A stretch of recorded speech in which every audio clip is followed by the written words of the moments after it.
Hello and welcome to ah, the new moon in Pisces. And that sigh is because this one was a long time coming since we made our long, drawn out journey through eclipse season, which started even before February 17th. We started to feel the pressure of eclipse season coming.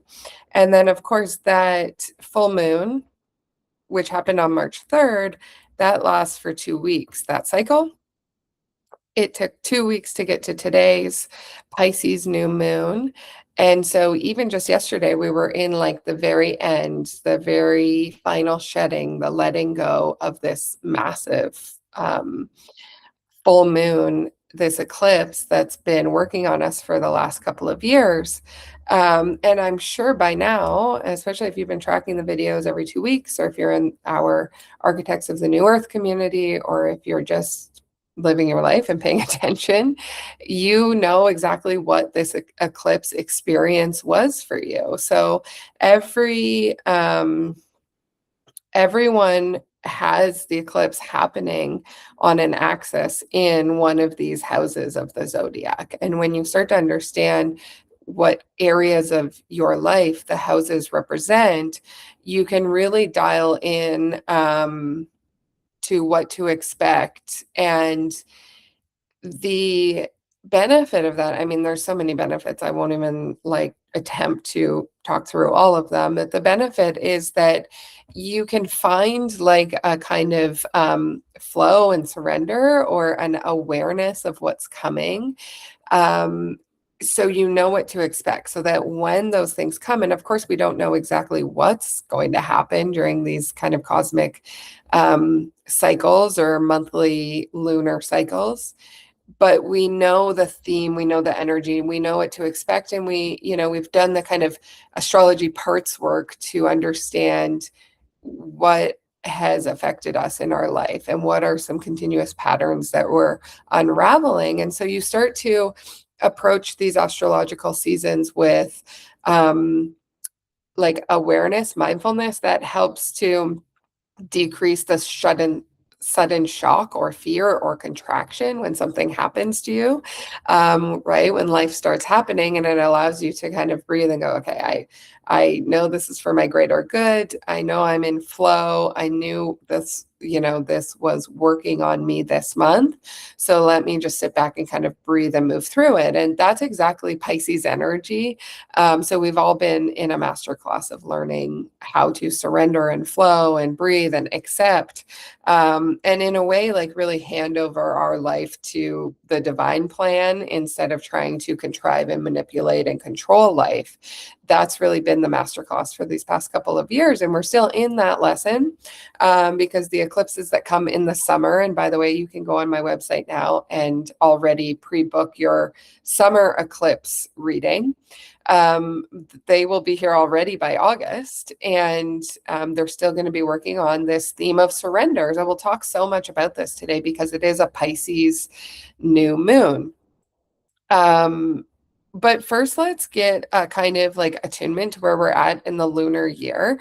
So we actually wrapped up the lunar year completely. And with spring equinox being tomorrow, we're officially starting the new solar year. So that starts here with this first new moon, and then that spring equinox for this one happens on March 20th, which is tomorrow. Today is March 19th. So we had a new moon on the 19th, and then we have that March equinox point tomorrow. So we'll start all over again, tracking our lunar cycles together. And if you're new to these videos, I do these every 2 weeks. So all year, we'll be going through each new moon and full moon together on these videos, and that really helps you like understand what's going on a mass scale. But what makes it really like hit home, really make sense to you in your life is when we start to understand and learn where it's hitting you. So which of these houses or areas of your life the current new moon or full moon is in.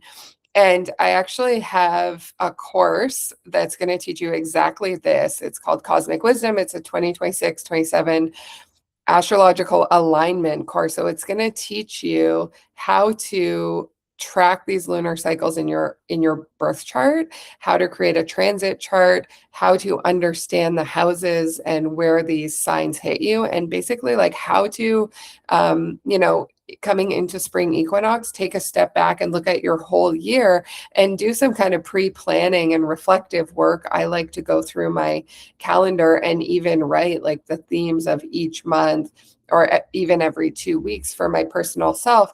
And that helps me know when to work more, rest more, take trips, prioritize like inner work and solitude. So that course is available for everyone. You can sign up now and get early bird pricing if you sign up before April 1st, and it officially launches on April 22nd with the new moon in Aries. So yeah, just I'll put the link in the bio to that if you want to check it out. But basically we have here this first new moon of March of the solar year happening in Pisces. So what we can see is we're back into emergence energy now. So if we kind of draw out like the seasonal circle of the year, so this isn't necessarily the zodiac wheel. So sometimes people get confused when I pull out the seasonal wheel. It's going to show us how the year works in terms of like this emergence, growth, harvest, and rest. So we just came out of a long season of rest, which happens from December to February, right? And now we're kind of bursting into this energy of emergence and fire. So we have spring equinox here on this point. Then we have summer solstice. We have fall equinox, or I call it the harvest. And then we have winter solstice, right? So I talk about this quite a bit in the videos, but this is the solar maximum that we hit our peak expression here. And this is the solar minimum,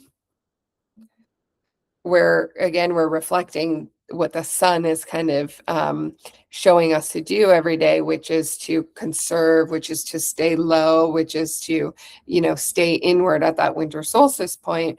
And then on spring and fall, we're checking in with our own equilibrium, right? Like if you didn't heed the message to rest and to allow yourself, right? Think about those bulbs that you planted underground, which need to winter, they need to freeze, and they also need to mineralize themselves, right? And collect nutrients and go through this freezing, deep conservation cycle. Then if you didn't do that, then you might be coming into spring equinox out of balance, right? So it's a check-in point to see how are we conserving our energy. And likewise, in summer solstice, we hit this peak, and then we kind of start to decline. And fall will show us, did you peak and keep going and keep pushing and keep expanding beyond a point that it was efficient for you? And how are you at your harvest? How's your harvest? How's your kind of bounty from what you started growing here, right? So since we've hit this spring equinox, and I'll go into so much more depth in this in the course, basically in these cosmic wisdom circles, or updates, I try to just speak really quickly to the nuance of the overall cycle. I go through it speedy because I want to get into the archetype of the new moon or the moon cycle. But in the course is where we'll go into this in depth. And if you're like, what, I can't keep up, that's where you'll really learn what this means and then what it means to you in your own personal chart, because you'll be able to see how this very seasonal chart works within your own birth chart. So it doesn't matter where you live anywhere around the world. It matters what your personal birth chart and rhythm looks like, and when you hit your personal spring and summer and fall. So anyways, back to generalities here. Oops. Oh, actually, let me just buzz this in. Sorry about that. So back to generalities here. We at spring equinox is when we start to see a little bit of emergence of this bulb that was resting all winter, right? And whether or not your energy is coming out and wanting to move a little bit at this time has everything to do with your restfulness or your inwardness this past winter. So now we begin the climb, right? Because you can see we're kind of climbing up towards the summer solstice point.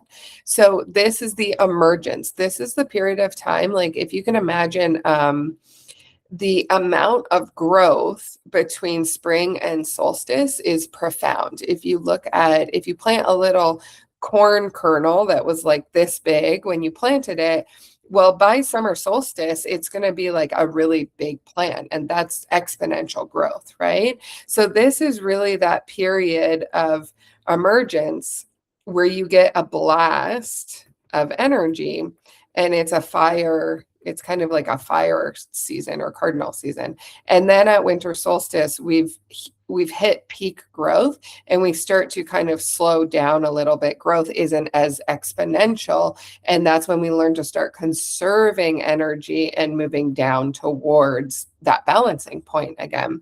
So you can liken this to like a baby in its first year of growth, right?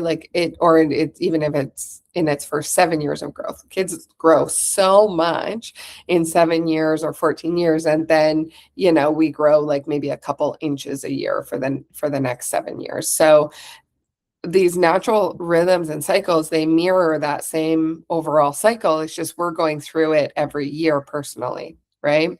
So what we're doing is we're combining this energy of spring equinox with the Pisces new moon energy. Okay. So we're always looking towards the cosmos to give us these little hints or clues as to like, what should I be focused on in order to be really aligned with the nature of the season and the rhythm for this now moment, right?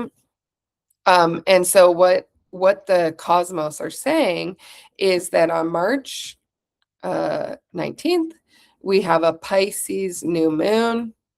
And then on March 20th, we have equinox and a new year starting. So we're really wanting to come into this new year very, very mindful and in this burst of fresh Piscean energy. So what does that mean? That's what we're really going to dial into today.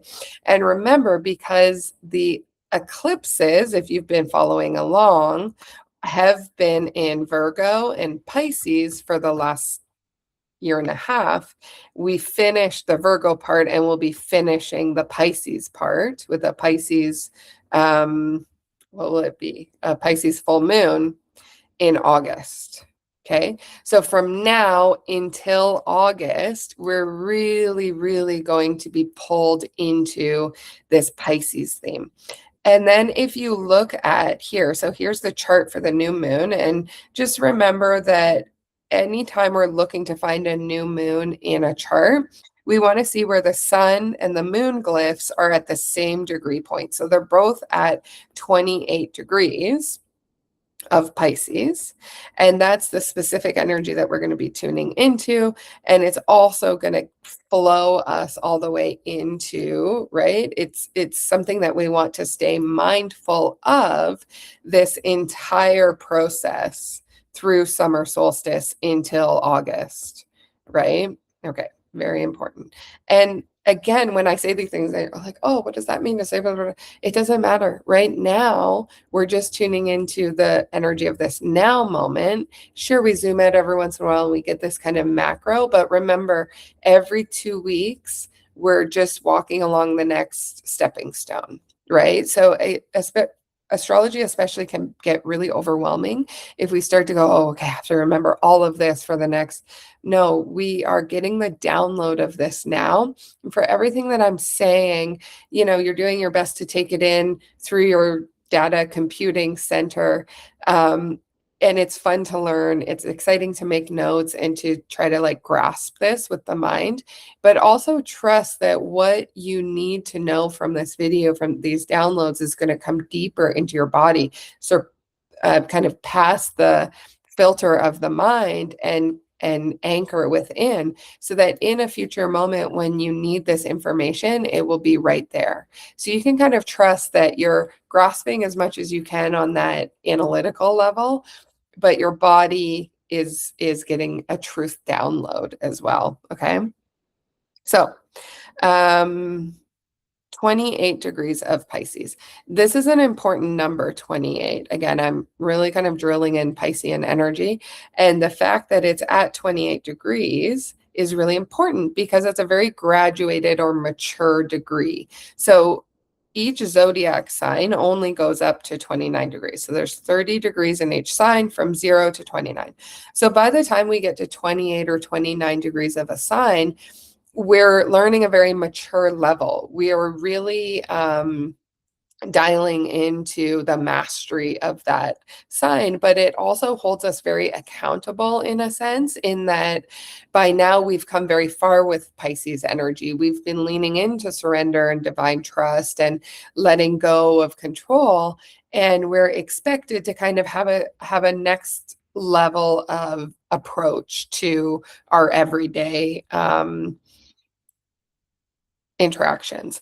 And then the other thing as well, that's like a big kind of theme of this new moon, is that a lunar eclipse, especially one that ends an eclipse cycle like we just had, is letting go, right? And eclipses are when life happens to us. And so this can be a forced letting go. So this is something that you didn't necessarily expect or want necessarily, but it happened, and there's kind of like no way that you can hold on to it. You just have to deal with the fallout of what wants to leave your, either your behavioral patterns or your life. It could be your job, it could be your routine, it could be family, relationship. Like this could happen anywhere around the chart, but wherever it happened for you, there's this kind of forced letting go of something, right? And now we're in a Pisces new moon. And even though it's a new moon, right? During a new moon, the sky is like empty, or the moon isn't illuminated. It's a dark sky. So it's kind of like this blank slate energy that's full of potential, because the archetype itself hasn't been like the reflected light of the sun hasn't hit the moon yet to reflect a different energy of that archetype. It's fresh. There's nothing like thwarting it yet.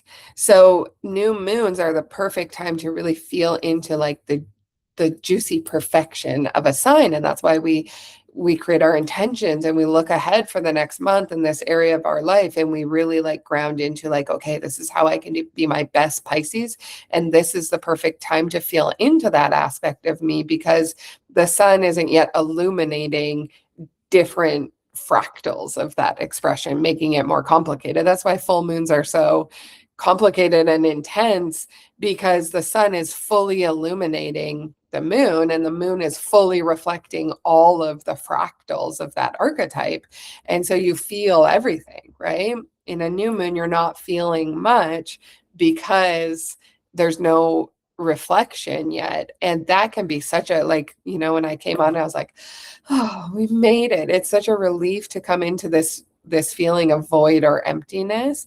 And a new moon on the cusp of a full moon is always the best feeling, right? We're always just waiting for that energy to shift. So it's a very nice time to feel into the freshness of this new season, especially coming into spring equinox, and to really kind of plan out what these next 3 months look like for us, because we're in this emergence phase, right? So there should be a burst of energy. There should be like, yeah, I've spent my last few months in this restful period, kind of in the creative. Oops, this keeps happening. Guess I'm popular today. Let me just put this on Do Not Disturb, which I should have remembered before, but that's okay. I'm not perfect. Right, we have the creative kind of void down here where we're still resting, but in that space that we've created, we start to plan what the journey will be once we hit emergence phase, right? So you should have a good idea of what your projects, what your pursuits, or what this new quarter of the year looks like. This is what you're planting, and this is what you're now taking action on. You're going with. And then by the time we get to fall harvest, we go, okay, like, what's the fruits of your labor? So we're putting in the labor, the heavy labor during this period, right? And then this is where we start to rest and trust that we put in the nourishment and the hard work, and we kind of learn to relax again. Anyways, I won't get too far into that because we're talking about the Pisces new moon. So we're really kind of coming into this like burst of energy, but we're pairing it with the Pisces archetype, which is still surrendering and like following God's plan, not following Alicia's plan or, your plan. Because, and that comes with a caveat of you've learned to listen over the past couple of years to your heart, not your mind. So we know that your mind is going to talk in fears and negativity and personal attacks and distractions. And you can't do that. What are you thinking? You're going to fail. Like anything that's like negative or distracting you or pulling focus away from what your heart wants. I've said this before.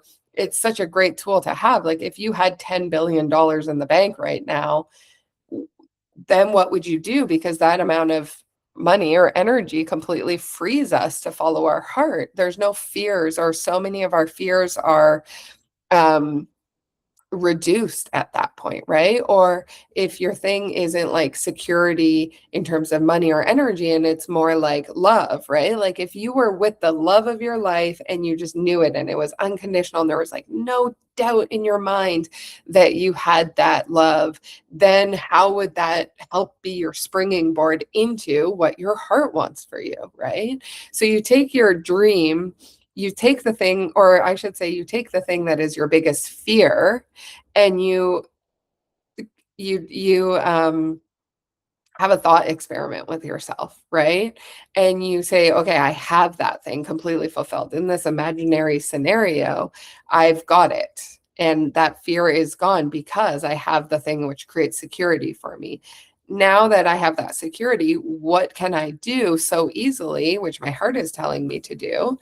And this is where this Pisces new moon, it's like the Pisces trampoline wants to springboard us into, or the Pisces new moon wants to springboard us into this next year, really, right? Because this springboard, this trampoline, this new moon that we're at propels us into the labor, the action oriented, the go energy of this growing season. So when we return in the fall and we say, okay, how's your harvest? What did you do? Did you follow your heart? Did you push? Did you take action? Were you that divinely led, like worker bee on whatever it was that you wanted? How did your harvest show up, right?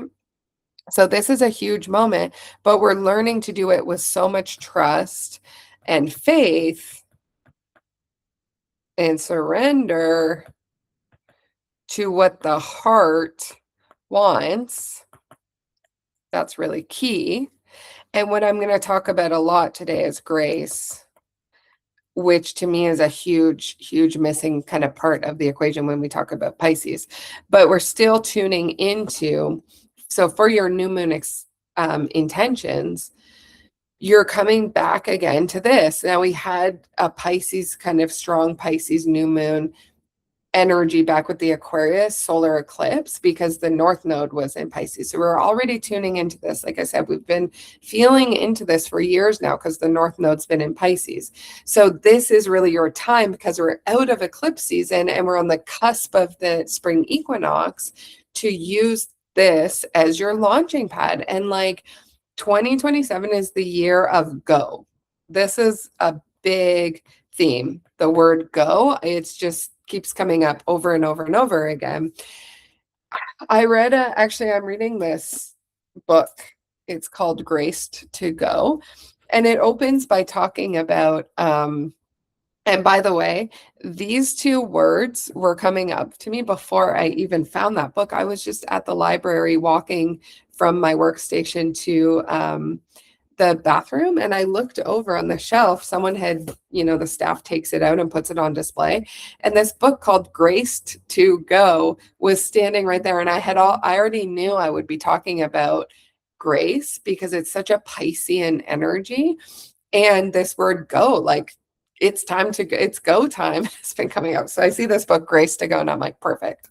So in the opening chapter, she talks about how the word go appears in the Bible, I guess, like so many times. Like it's one of the most said words. And that's because we're here, right? We drop into this planet and we're here as creators. So we must go out and create, right? There's this energy that's propelling us out of our kind of internal contracted fears and things that slow us down to go out and create that thing, make that thing happen, dream with your heart, like tune into your heart and go and do that in the world. This is such a big theme for 2026, 2027. We know we have the fire horse energy, and we're coming into this fiery emergence energy. So this time right now, between March and summer solstice in June, is your time to go. So for new moon intentions, and you can pause the video here and think, or take this in afterwards, what I really want you to do, right? What you can do is you can identify one of your core fears. And if you're in our Architects of the New Earth group, this would be a really lovely thing for us to chat out there. Maybe, I'm sure you're aware of what your core fears are, but sometimes it helps to get reflection to just distill that down, right? So I know, and the way that I really distilled this for myself is I was actually watching this movie called, what is it? It's a Robin Williams movie. One second.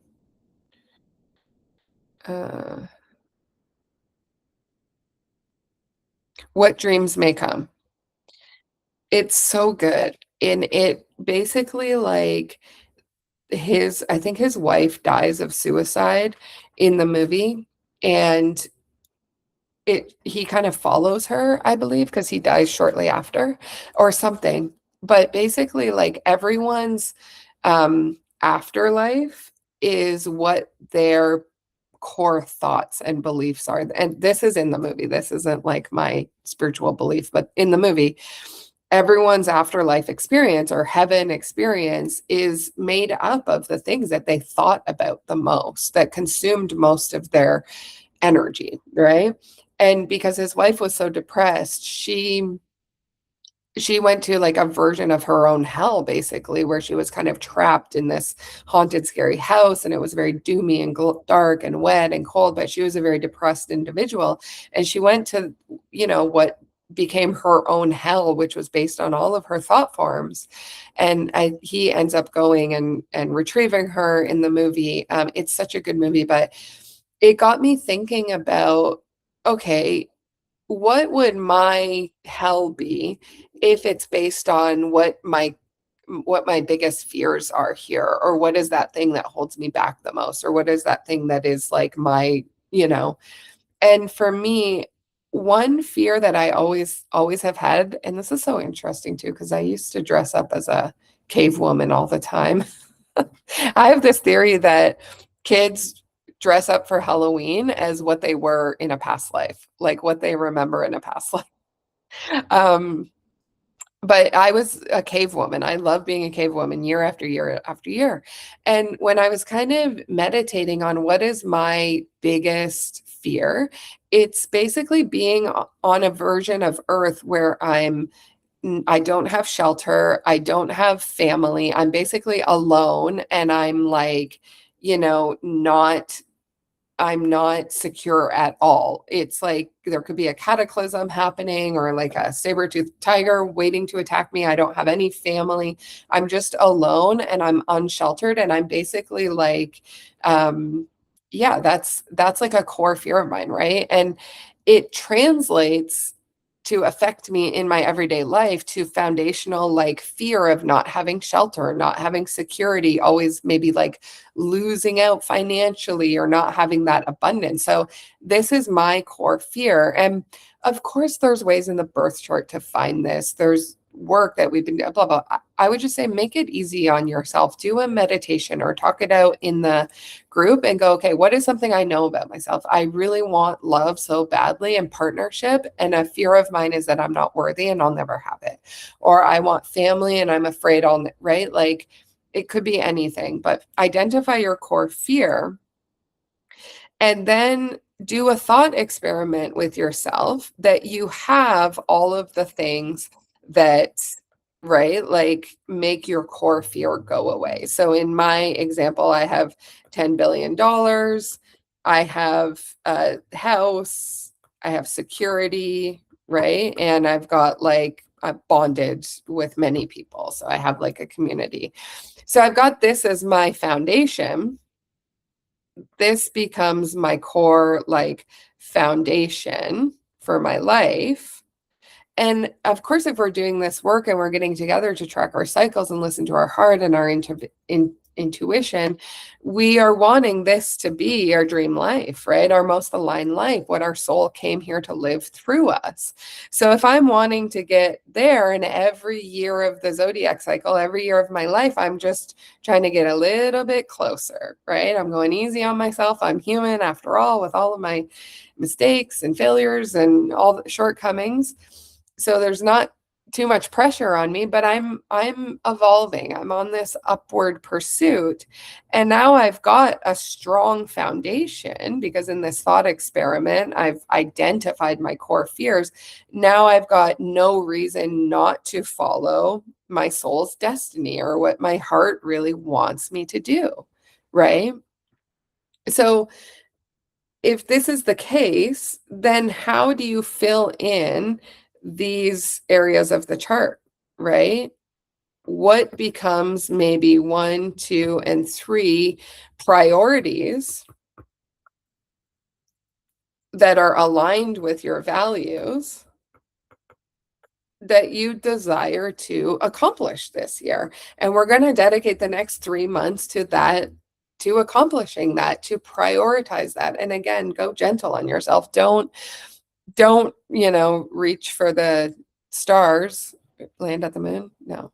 Don't reach for an unattainable mountaintop, right? Because by summer solstice, we're going to go, okay, how are you feeling? Was it realistic? Oh, maybe you over prioritize. You're only able to get so much done. Now that's what you got done. Be happy with that rest, right?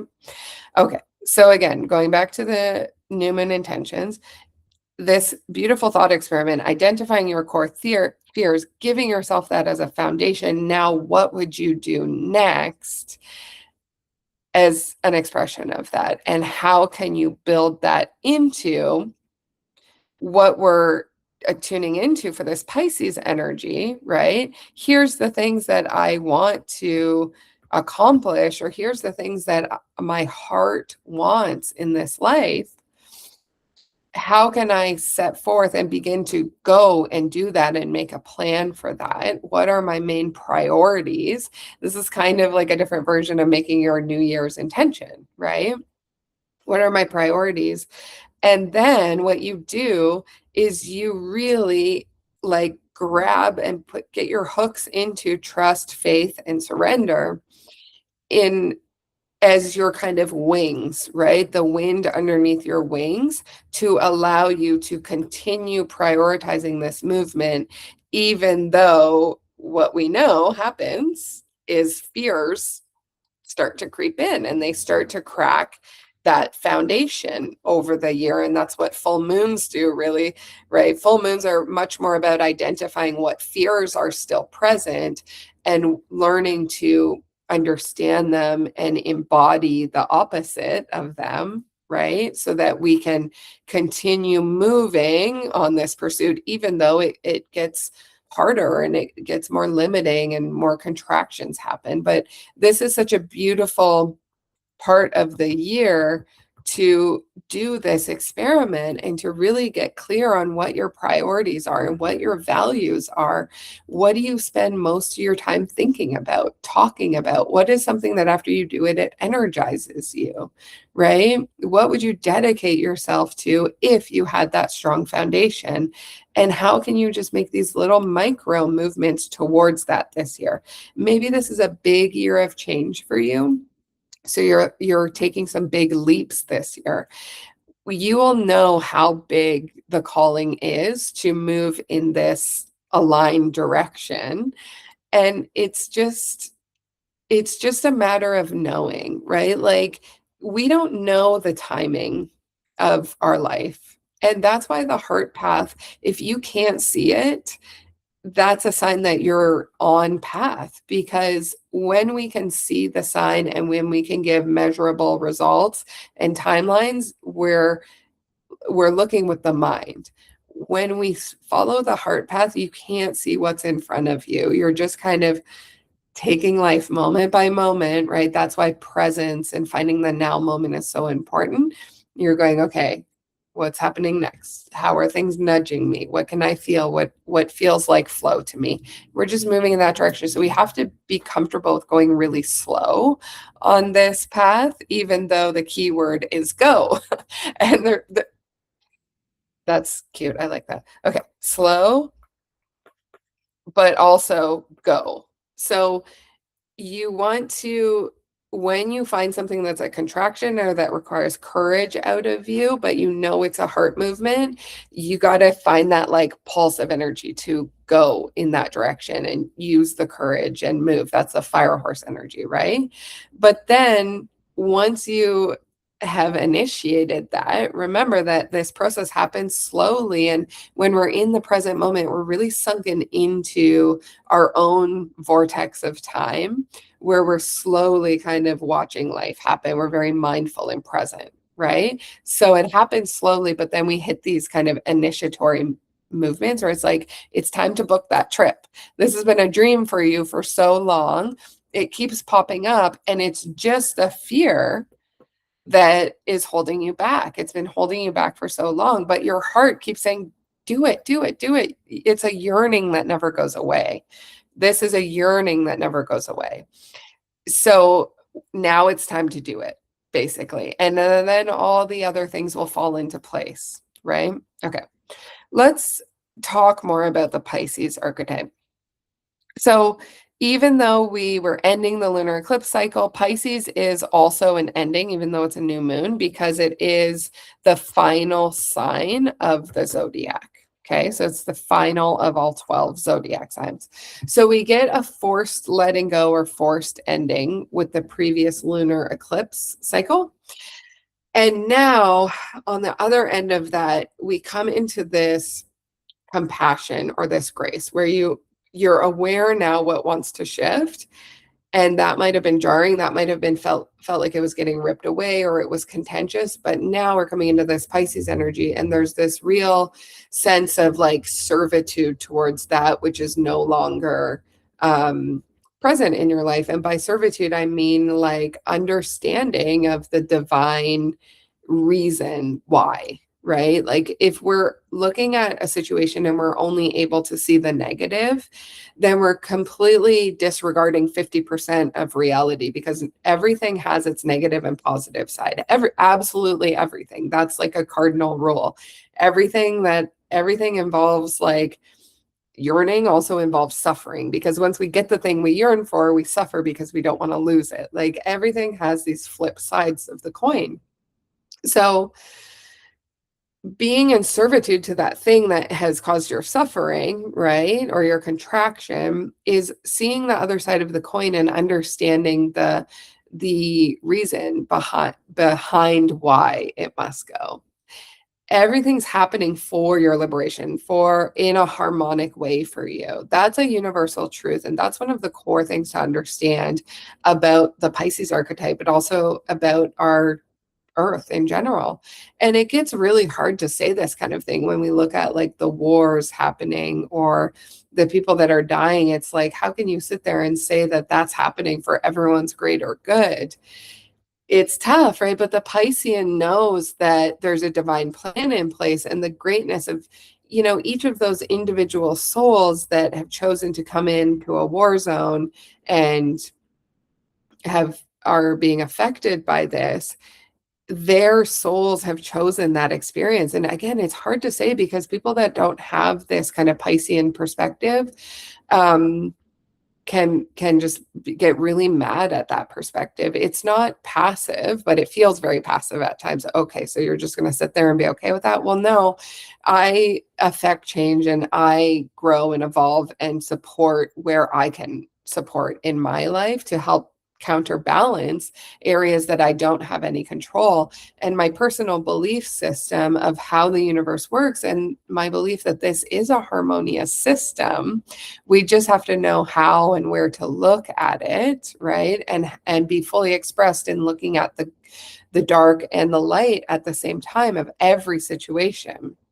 And that Piscean perspective is being able to find the lightness and the kind of devotional understanding of even the dark side of things. The Pisces shadow doesn't want to see the dark, and so goes into their own personal hiding or avoidance to not have to deal with the nature of reality. But the nature and reality itself is black and white, right? There's both polarities to everything. So why was I saying this? In the Pisces new moon, even though it's a new moon, we're still seeing endings happening, but we're getting this bright kind of understanding of it. We're having a lot of trust that this is for my greatest good. I might not know why yet because I can't see the outcome because my mind isn't in control of my divine path anymore, but I have to trust that this is happening for my greater good. And then that means I have to have faith that that greater good is coming down the line, right? And sometimes we've been talking so much about faith and trust and surrender with this Pisces energy, and it's like the reason why I love grace so much is because to me, grace is kind of like the missing bridge between what's happening to you. Let me just find some blank space, right? Here you are, and life is happening to you, and you're a little bit like, ow, what? And when the lunar eclipse happens or the full moon happens, you're just like kind of feeling everything, right? You're just like, ah. And then when this new moon comes along in Pisces, you start to go, okay, the impact of it, the nervous system, the body reaction, the grasping onto the fear has subsided a little bit. And now I can start to understand maybe the greater picture of why this is happening to me. And I can start to have a little bit of trust that it's happening for my greater good.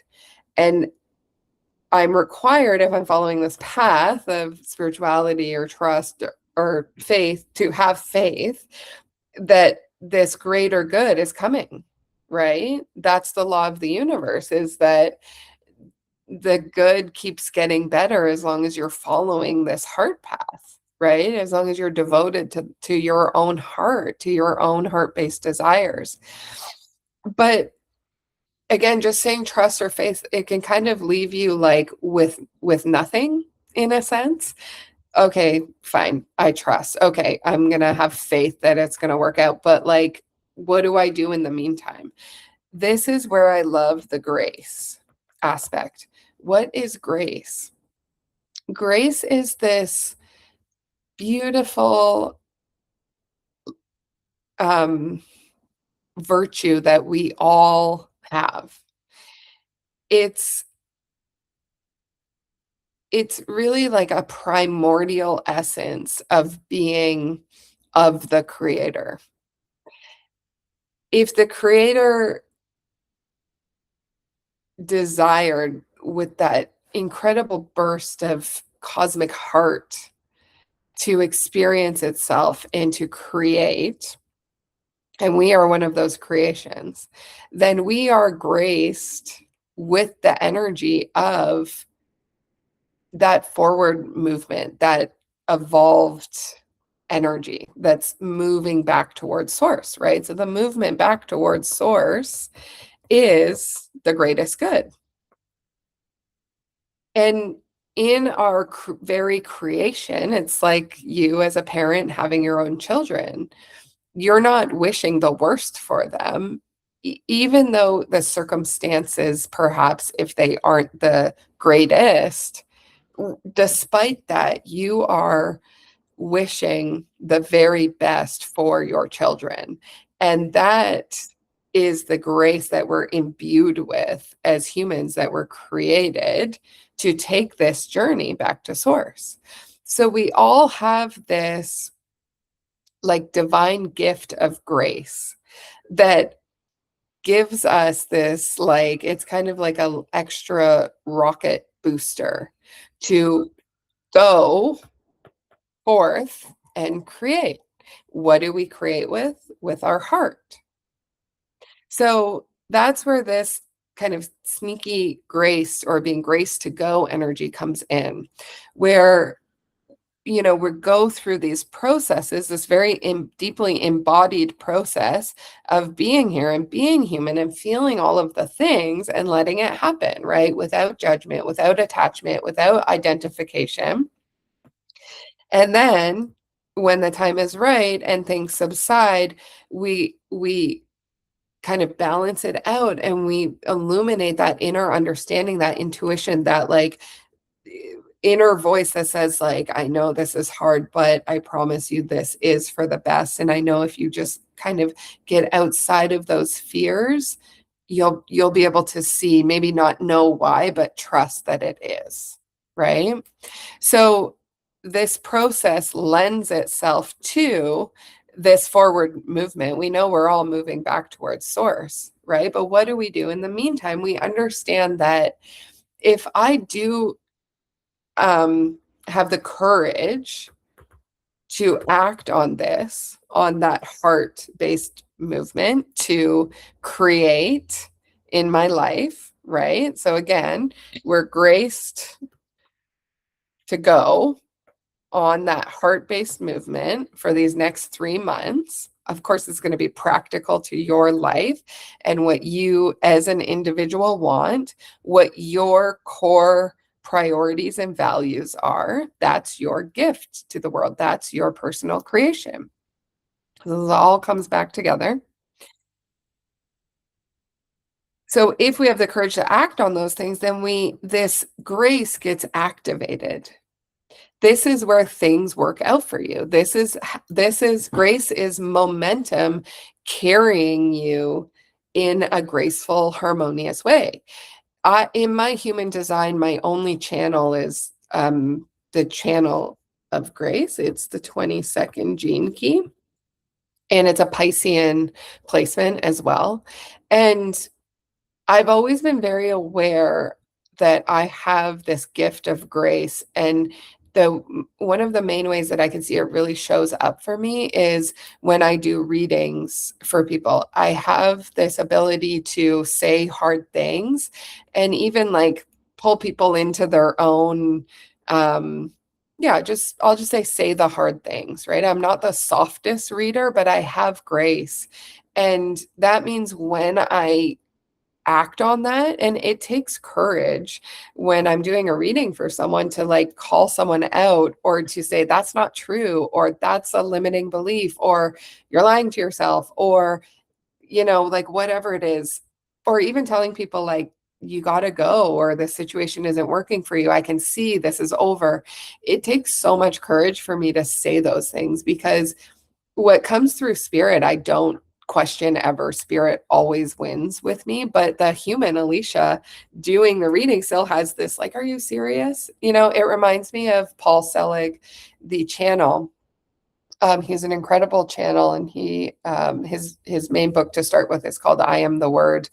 But he sometimes interjects. So the guides that come through him will say, and now Paul's interjecting because Paul's mind is over here going like, whoa, it's his voice, it's his channel that the guides are using. But every once in a while, his persona pops in and goes like, I don't feel comfortable saying that, but they'll let him interject, and they'll kind of soothe him, and then they'll go back to the channeling. And I do the same thing in my readings. Like, when I have to tell someone something that feels really hard, I kind of pop out and I go, just so you know, like, it's hard for me to say this because I wouldn't say this as a friend or out for coffee or something, but spirit wins and I trust this channel with my life. So I'm going to say it. So it's not always the easiest thing. It can be very triggering, but because I have this channel of grace, it has never let me down ever. It's never let me down. It's always carried me through. It's like being carried on the wings of love is, oh, it makes me cry. It's just such a beautiful, and I think that's why I'm so passionate about this Pisces new moon. Pisces is my rising sign, and they're like happy. These are very Piscean tears right now. I just love this energy so much. Um, and it's a beautiful thing, and I really want everyone to know the feeling of being carried on the wings of love, that when we take a leap in the direction of what our heart really wants, there is this feeling of being carried, of being taken care of being supported. And that's why surrender is such a important thing to try in your life, because if you never try it, if you never try just saying like fuck it and letting go, you'll never get to this point of truly being carried. And to me, that's Piscean. That's the grace that we're all imbued with just by being created by source and by being on this inevitable journey back to source. When we can just fire up our courage and we can move on these priorities and these values and to create what we're here to create in this life, we are graced with that thing working out. The universe is going to conspire in your favor to make the most aligned thing happen for you. That's a fact. And I know that with my very being, like every cell in my body. This is why the tears come, because it's just the deepest knowing that I have. It's also why I'm so passionate about my work and advocating and teaching, is because I want everyone to be able to get beyond this part of the equation for whatever that thing is for you that holds you back, whatever your biggest fear. And like, let's just honor for a second that that was hard. That was conditioned into you. That was childhood trauma. This is a lifelong repeating cycle. It's not easy. We all have our own individual, and a lot of the times it transcends this life. At this point, we've all been waiting for Earth to shift, and it's like exhausting. Right? So this is real, and this is why we come together in community and to bond and to love each other, because in my opinion, again, a very Piscean perspective is that love and bonding is what gives you the courage to leap, right? Because that's kind of that creates that safety net for us too. While other people are doing it and it works out, or here these people are going to catch me if I fall, or they're going to be my wings if I lose mine. Anyways, I've digressed on a Piscean rant, but it's very important to me. And, you know, this is kind of the difference, I would say, between pop or superficial astrology and soul astrology. It is true that following your heart is going to align you with your soul's intention for your life. yes, that is eventually going to work out to look like things like relationships, careers, output in terms of like production or whatever it is, right? But this is the juicy bit. And especially in Pisces, because Pisces is such a non-practical, not grounded sign. It's the dreamer, it's the mystic, it's the soul as it speaks through you. It's the channel, it's the creative one. It's boundless energetically. It doesn't have bars or jails or windows or anything limiting it, right?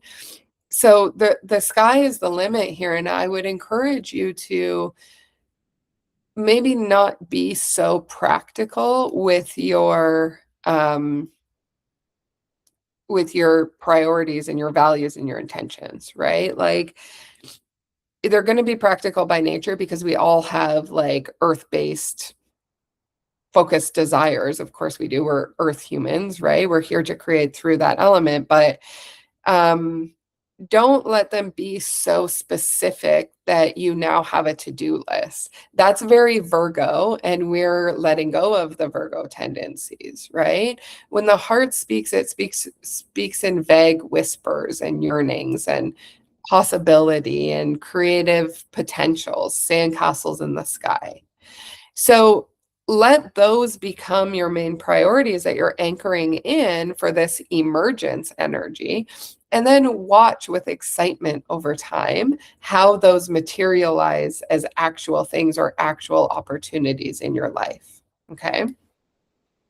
Again, that's important. Like we're in the Pisces energy, we're letting go of the specific. We're allowing ourselves to be vague. We're hearing maybe a few words of the heart's whisper and um, letting that be enough. And remember, if that feels hard for you, well, I'll be back in 2 weeks telling you what to do next. So you only have to get through the next 2 weeks in this lofty, floaty, vague Pisces energy. All right, to cap this off, let's just take a closer look at the sky right now and bring in kind of some other planets. So, as I mentioned, we have the Pisces new moon here with the sun and moon together. We also have Mars in Pisces, the north node in Pisces, and Mercury. So, we have a lot of really strong support in, again, like this graced energy, the wind underneath your sails. These planets are very strong planets. Mercury is the mind, how you think, how you communicate. It's retrograde, meaning like slow down, be sure, take time, be less analytical, let yourself be creative and dream, fire up your inner clairvoyance, your inner knowing, or put pen to paper and just start stream of thought writing and start to get those soul yearnings and prompts out, right? That's an internal process. And then Mars is here, and this is, we recently had a conjunction between Mars and the North Node, and this is where free will, right? Because Mars is the will of the human avatar, and the North Node is divine will. So we had this beautiful joining of free will and divine will. So within the last week, you would have had this energy of like doing something that was a heart impulse or taking action on something that you've wanted to do for a long time or anchoring something, because Mars is a very practical, fiery earth element and it makes things happen. It takes action. So did you anchor or take action on, or what are you still implored to take action on? This new moon in these next 2 weeks is like a fantastic time to, again, plant some seeds by taking action on these heart-based things. And then over here, we have all of this energy in Aries. Now, we do have Saturn, which is kind of a planet of limitation or like duty or responsibility. So it slows down the energy just a little bit.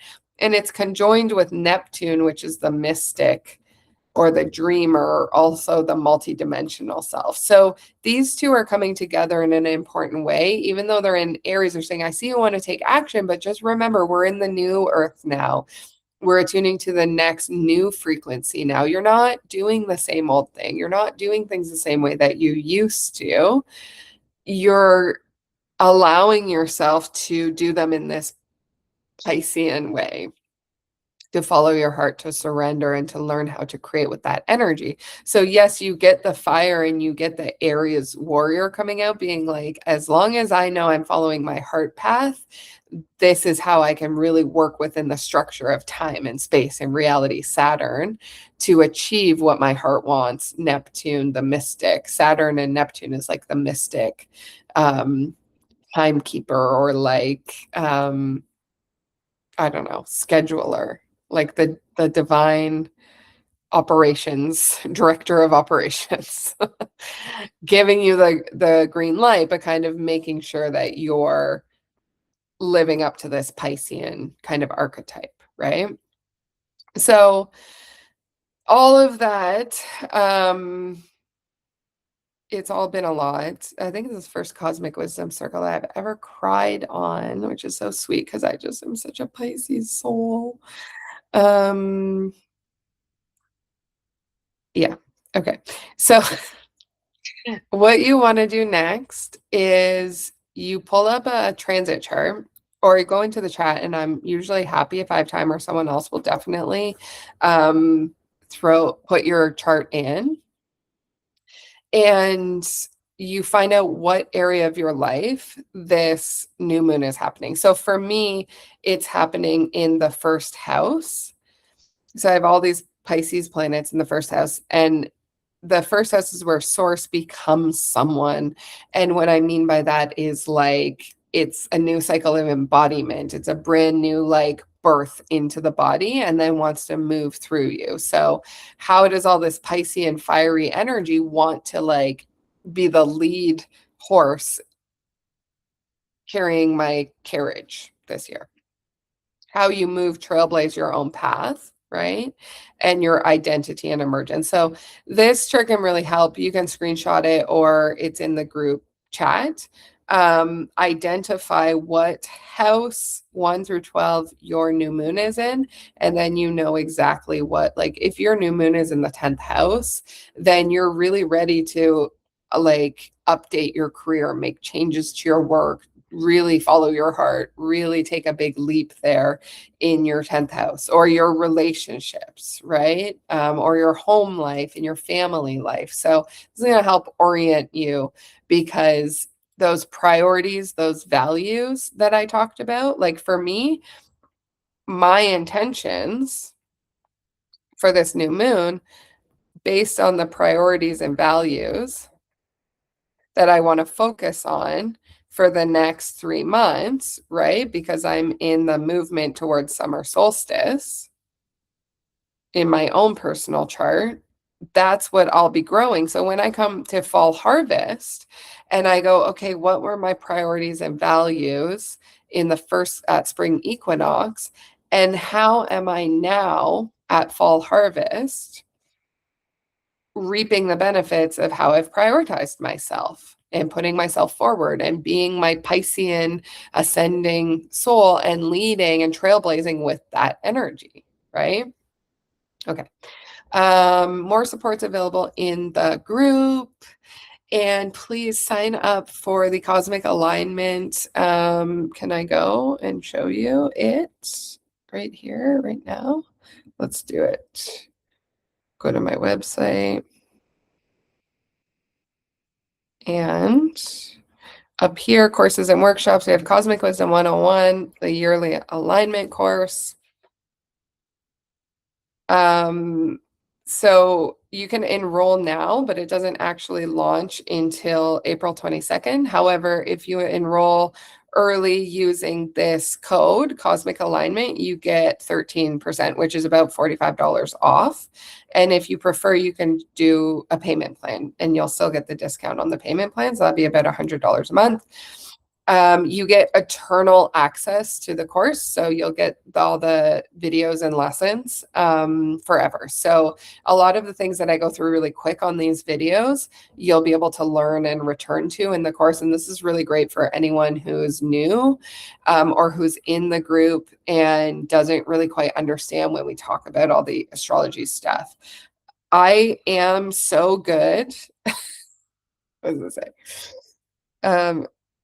Alicia's way of explaining astrology is like no one else I've ever uh, humble brag, I am so good at explaining astrology in a way that I promise you will actually learn. And the proof of that is in the Cosmic Wisdom group, because we have people that are now full on astrologers. It's incredible to witness, that started saying like, I don't get it, I can't get it. So that's exactly what this is for. And you get to plan out your year. I'll tell you what planet is ruling your year, what specifically, like what house of your chart is a focus for this year, and even how that traces back to like your very earliest experience of that pattern, because every year we have what's called a planetary lord or ruler of that year. So you'll basically be able to look at your whole calendar, understand your whole cycle of your entire year, and then you have this beautiful plan that you know. Like for me personally, I know my summer solstice peak is actually at the bottom of my chart. So when I'm at peak, um, like solstice energy, I'm actually very internal and feeling very inward.